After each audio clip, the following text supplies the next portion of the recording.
مجلة الأغاني، مجلة غنائية من إذاعة الصين الدولية، مجلة منوعة لأشهر المطربين والمطربات وأفضل الأغنيات.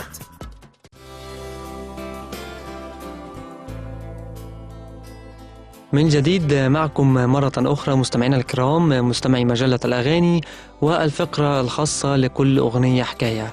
يشرفنا اليوم داخل الاستوديو لانتقاء باقة متنوعة ومميزة من أجمل الأغاني على الساحة العربية، الأستاذ الدكتور خالد عبد العزيز عياد، الكاتب الصحفي والشاعر الكبير. يعني بداية دكتور خالد، أهلا بك معنا اليوم داخل مجلة الأغاني. أهلا بيك أستاذ إبراهيم. يعني دكتور خالد، ماذا حضرت لنا اليوم كي نستمع إليه سويا وكي نعيش داخل حالة من الطرب والغناء الخاصة؟ أنا اخترت بعض الأغاني، في منهم بعض المطربين اللي جايز الناس نسيوهم أو الجيل الجديد ما سمعش عنهم. زي إسلام، ده مطرب هايل جدا، ظهر في أوائل التسعينات، اختفى بسرعة جدا، عمل حوالي 6-7 أغاني كسروا الدنيا، وبعدين اختفى لظروف غامضة ما نعرفش راح فين. ففي أغنية اسمها وحشاني للفنان ده. إسلام رهيب. وطبعا دايما كان بيغني للملحن الكبير الله يرحمه الأستاذ أحمد منيب. فالأستاذ أحمد منيب كان يمتاز بالكلمات الطيبة جدا والألحان الهادية والهادفة. يعني كان بيسمع الأستاذ أحمد منير كان يحبه، يعني يحب مراته لو هو مش على وفاق بيها، يعني لأنه كان بيغني للأسرة ويغني للورود ويغني للزوجة ويغني للأولاد، حاجة هايلة جدا. فإسلام خد منه بعض أغاني، وخد الأستاذ محمد منير بعض أغاني. فمن ضمن الأغاني دي أغنية وحشاني. أغنية وحشاني دي أغنية طيبة جدا جدا، ممكن تاخدها على انها عاطفيه، تاخدها على انها وطنيه. جسمها اسلام بطريقه هايله جدا جدا. اتمنى ان الناس تستمتع بيها زي ما انا كنت مستمتع بيها وبستمتع بيها لغايه دلوقتي.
من اللي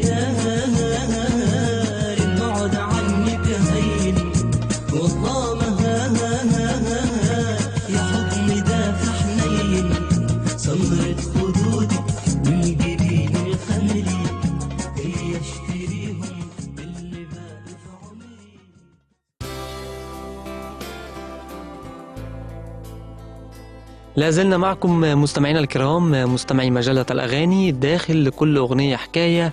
ويشرفنا اليوم الأستاذ الدكتور خالد عبد العزيز عياد، الكاتب الصحفي والشاعر الكبير. يعني دكتور خالد، ماذا عن الغنوة القادمة؟ الغنوة القادمة عايز أقدمها حبيبي وصديقي علي الحجار، أغنية الأيام. علي يمتاز بصوت رخيم، صوت قوي جميل، بيقدر يجسد كلماته بطريقة غير عادية. فالأيام دي دايما الإنسان بعد مرحلة من المراحل، بيبقى أول مرحلة بيبقى عنده تطلعات. لما بيتحقق هذه التطلعات بيبتدي يسمع ويقتر ذكرياته القديمة. فأغنية الأيام دايما معاها بقتر ذكريات قديمة. طبعا يعني الإنسان بعد ما يوصل لمرحلة من المراحل يبتدي يفتكر إيه الصعوبات اللي قابلته، إيه المشاكل اللي قابلته، ربنا وفقه فيها إزاي. فأغنية الأيام بتدي الإنسان قوة على الصعاب اللي قدر يتغلب عليها في طريق عمره وفي حياته كلها، والأيام اللي جاية تديله قوة جدا. فأتمنى أن الناس تسمع الأيام بصوت علي الحجار وتقترض ذكرياتها وتديها أمل في اللي جاي.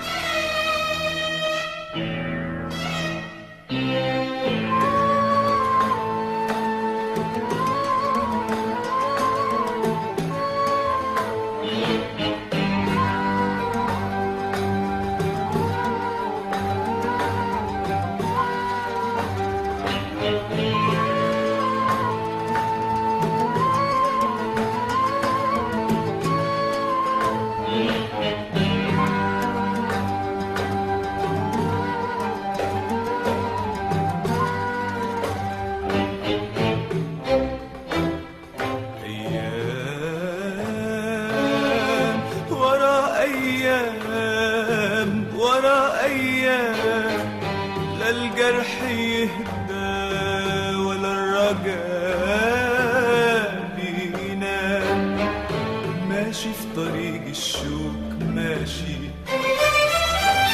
ماشي لكن قلبي مطرح ما يمشي يبطل الأحلام.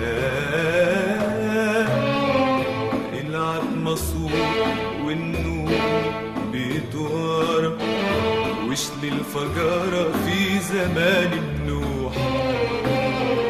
العتمة صوت والنور بيدور، وشل الفجارة في زمان النوح. ميتة تخطي السور يا نوارة، ويهل عطرك عالخلاوي يفوح، ويشدنا القدام. من عتمة الليل النهار راجع، ومهما طال الليل بيجي نهار.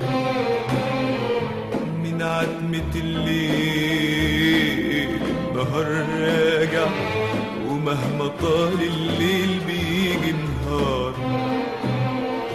مهما تكون في عتمة ومواجع، العتمة سور يجي النهار تنهار، وظهرنا ينجاب.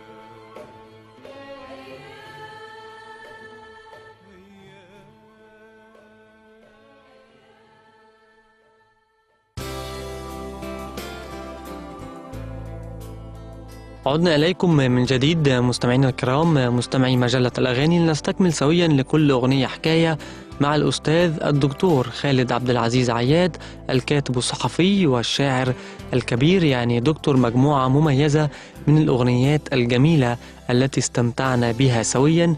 ماذا عن الغنوة القادمة؟ انا طبعا عايز افرفش الناس قوي واذكرهم بنجوى كرم. الصوت الجميل، الصوت الجميل والشكل الجميل وصوت الجبل، صوت الجبل والإشراقة. يعني دايما نجوى كرم بتفكرني بالشحرورة صباح وهي صغيرة، كان صباح ليها إشراقة. فنجوى كرم بتعتمد على صوتها، بتعتمد على أدائها، ما بتعتمدش على شكلها ولا الإغراء. غير إن صوتها وكلماتها معبرة بتصل للقلب مباشرة وبتديك إشراقة، بترقص على أحزانك، بترقص على أفراحك، بتغني وانت حزين، بتغني وانت فرحان. نجوى كرم نفرفش مع بعض ونضحك على أحزاننا إذا كنا حزنانين، ونضحك على أفراحنا وننبسط قوي لو كنا سعداء. نسمع نجوى كرم في أغنية عم بمزح معك، كلمات وألحان عماد شمس الدين.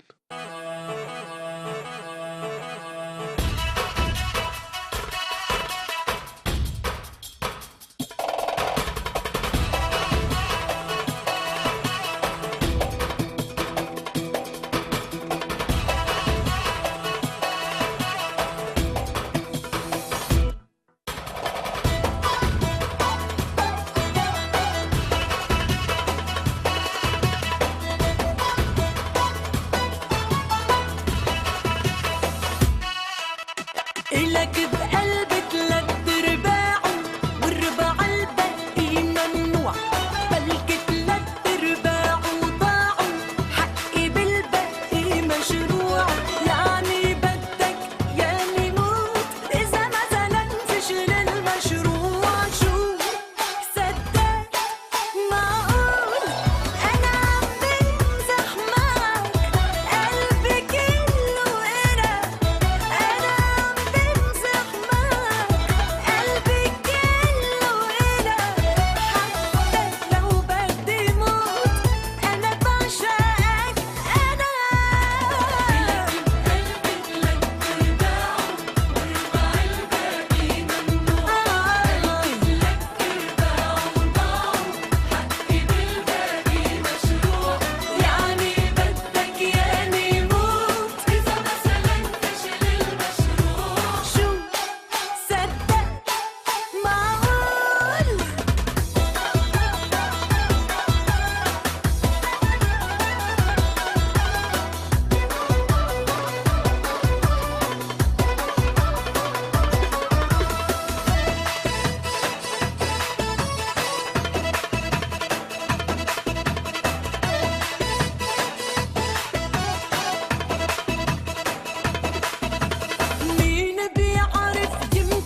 عدنا إليكم مرة أخرى مستمعينا الكرام، مستمعي مجلة الأغاني، لنستكمل سويا فقرة لكل أغنية حكاية مع الأستاذ الدكتور خالد عبد العزيز عياد، الكاتب الصحفي والشاعر الكبير. يعني دكتور خالد، ماذا عن مسك الختام داخل كل أغنية حكاية؟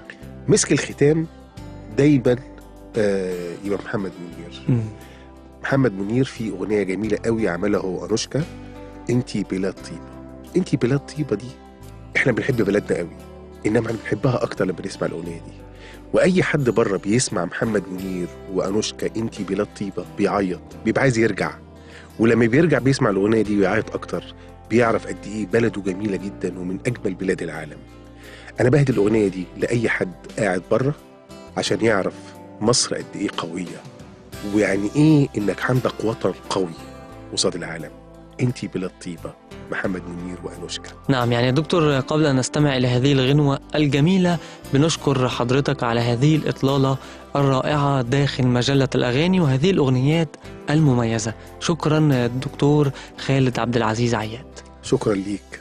أتمنى إن ال5 أغاني اللي أنا قدمتهم دول أنا حاسس بيهم وحاسسوني بمود معين. أتمنى إن المود اللي أنا عايش فيه دوت يوصل للناس زي ما أنا حاسه بالظبط، وينبسطوا ويعني يبلغ لهم السعادة اللي أنا فيها. أتمنى إنها تعجبهم إن شاء الله. إذن مستمعينا الكرام، مع الكينج محمد منير وأنوشكا، انتي بلاد طيبة.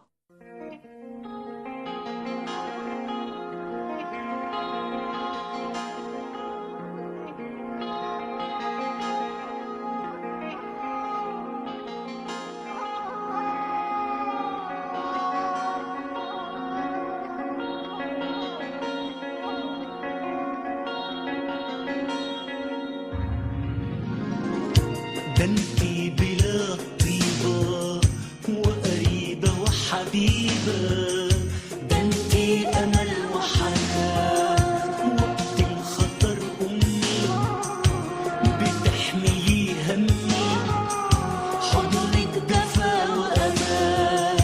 ده انتي بلاد طيبة وقريبة وحبيبة، ده انتي أمل وحنان وقت الخطر أمي بتحملي همي، حضنك دفا وأمان. ليكي أنا غنيت يا دنيتي وناسي، إذا كنت مرة جنيت حقك على راسي. ليكي أنا غنيت يا دنيتي وناسي، إذا كنت مرة جنيت حقك على راسي، حقك على راسي.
حقك على راسي.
مجلة الأغاني، مجلة غنائية من إذاعة الصين الدولية، مجلة منوعة لأشهر المطربين والمطربات وأفضل الأغنيات.